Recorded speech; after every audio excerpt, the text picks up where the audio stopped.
the past 9 years in the Lord, we've been able to raise the disciples, 2 of which are now laboring among the Concombers, planted 2 churches, a primary school among the Concombers, and they're getting on well. Besides that, we organize conferences. God has created us open door. We do conferences from place to place, especially in the northern region and here. Towns like Wale and Bolga and some other towns within the northern region. And then a monthly outreach among the Concombers goes on every month and there to reach out to them. It's just been very interesting actually. And I think that this field here and this land here is ripe for harvest because like other places of Africa, other parts of Africa, this place is more receptive to the gospel. Thank God that like in this community, the chief here was the first person to receive us when we came here.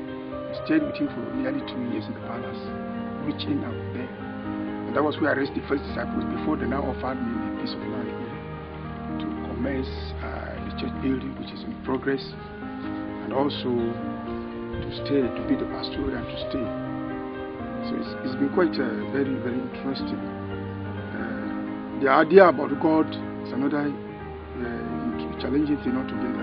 I remember when I was talking to the chief's wife about God, she said she believed in the smaller deities. That she believed that unless somebody has somebody have satisfied the smaller deities before you can think about another God or the bigger God. Because I was talking to her about the need of giving her life to Christ, and she said no. She believes that one has to first and foremost serve the smaller gods, and when you finish with them, then you graduate to the higher God. So you have to channel your needs to the smaller deities. No wonder every house has those altars. Every house you go, you find at the entrance of the gate a smaller God. So I mean the smaller deities. So that is the belief here, and it's quite a big challenge. And there was one Christmas I organized a conference, a meeting, a day for the hairdressers, a day for the seamstresses, and a day for the chief and his elders and sub-chiefs. And they came. When it was time for the sub-chiefs and the chief, he came, and we spent Christmas together. And when I shared the word of God with them, normally in their culture, when they speak to them, they respond. So the following morning, they sent an elder to respond to me, to let me know that they heard the message. He said, yes, I was preaching to them about Jesus Christ, another God altogether, who I said is the Son of God. And they understood that He died for them, shedded blood for them, to have a new life in God, and they don't need to kill animals again to give sacrifice, and all that. But they said, well, for my information, they want me to know that their generation, especially the elders, have been dedicated to the gods when they were little children, and that it will not be possible for them to reverse their commitment to the smaller gods. So, but they are giving me an assurance that I should pray some, that God may give me the next generation, that's the children and their wives, and those ones may follow God. But as for the elders, that it is not possible. So they want me to be embarrassed, to feel disappointed that I made an altar for only one man, 2 men. And even the man that stood up that day, they made sure they discouraged him. Up to today, the man is not being able to come to church. So in my congregation, I have more of youths and women. And even the women, they are not their first wife, because the first wife serves the cause with the husband. So she's not permitted to be part of any Christian activity, because she must follow the husband in serving the cause. So that is the culture, and that is the nature of the things here. And I find many things very strange. It's like here, men don't commit adultery, it's women who commit adultery. So a man can go out and have many concubines and many wives and mess up as much as he can, but it's not considered as adultery. But a woman, once she sleeps with anybody outside there, once she walks into the yard, the belief is that she falls sick. And if she doesn't confess her sins, so that sacrifices will be made, she will lose her life and her children will follow suit. So it's a very difficult thing. And the woman too, if you lost your husband, you are still under bound to the dead husband. They will weave some ropes and put on your neck. And those ropes will be on your neck as long as the husband's final funeral ceremony or final funeral rites have not yet been fully performed. So it now becomes the duty of the woman and her children to raise the funds to perform the final funeral rites, which is very expensive. They do it about 12 days or more, depending on which family and which part of the land. And until those rites are done, with sacrifices made each of those days, then the woman will now at the end be free to marry another man, or else she is still the husband, the wife to the dead man. And in most cases, even when she is freed, she is expected to marry within the family and not outside the family. So these are some of these very, very challenging culture. And I used to feel disturbed about the dowry system to hear you have to pay 4 cows, and not just cow, bullocks for a woman. So young men who could not afford those 4 cows cannot marry the land. So these are this. But aside of that, I think they are very receptive, they are very friendly. They are givers. Like we visited the chief, we saw what happened. Yesterday he sent a guinea fowl here to entertain us. Today again he added one. And most of the elders are visiting the land. Before you greet them and leave the place, they're sending a gift to follow you. So they're very friendly. I think this is the time that the church needs to stand up to make sure that they reach this land now that they are friendly. I know maybe the time will come when Islam have dominated their house. Now there is Islam, but it's 50-50. They are like, this community is 50-50. The Muslims are about 50%, the Christians also are about 50%. So there's still an opportunity to still reach out to these people's group.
Missions being the heartbeat of God. I think it's what the church is.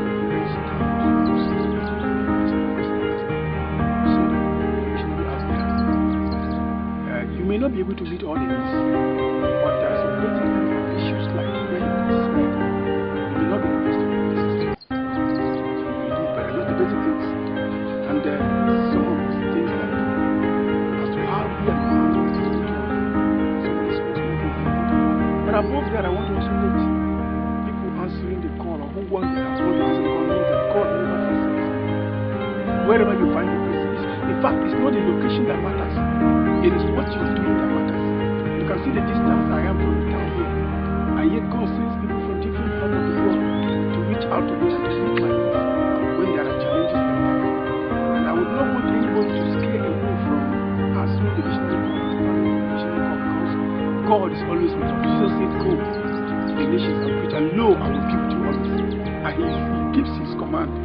So if you have a missionary call, there is joy in reaching out to people for Christ. And that God's presence is always there to confirm his word with signs and wonders following. And that God is more faithful than we human beings. And that when we're committed to his purpose, that he will never leave us or forsake us. So I encourage everybody who has the call to please respond to the call. And for those who have a call to reach out to children too, you can even begin at home. Teach the children who will go to church on how to pray for missions. Let them the names of the nations across the world, and let them know it, and let them be praying for the nations that are unreached. And sometimes challenge them to give a missions offering. Even as children, it can be 1 naira, 50 kobo, and things like that. As they are giving those 1 naira, 50 kobo. In fact, I remember when we lost a missionary in Kano through accident. We were going there to pick the corpse, and the vehicle had an engine knock. We went to a church. It was the children's offering. That was the only money left in the church, and we used that money to fix the engine of the car, to pick the cup of a missionary, to come and bury in Makoni, all the way to Kano. Because those children were taught how to give to missions. So let's teach them how to give to missions. Let's teach them how to pray. Get them the names of mission fields and what is happening in those mission fields. And let them be praying for it at that level. Before you know, you will catch up with the vision. If our 5 children say, you'll be praying for India, you'll be praying for Africa, you'll be praying for this field in Africa. Make the children, and the children are committed to pray. If they tell you I'm praying for you, you can be sure. You can bank on it, for their prayers. So I think when children are taught all this, they will have the missionary vision and see, and they will run with it, even when they become of age. So I think these are some of the issues I want to speak about and talk about. Thank you very much.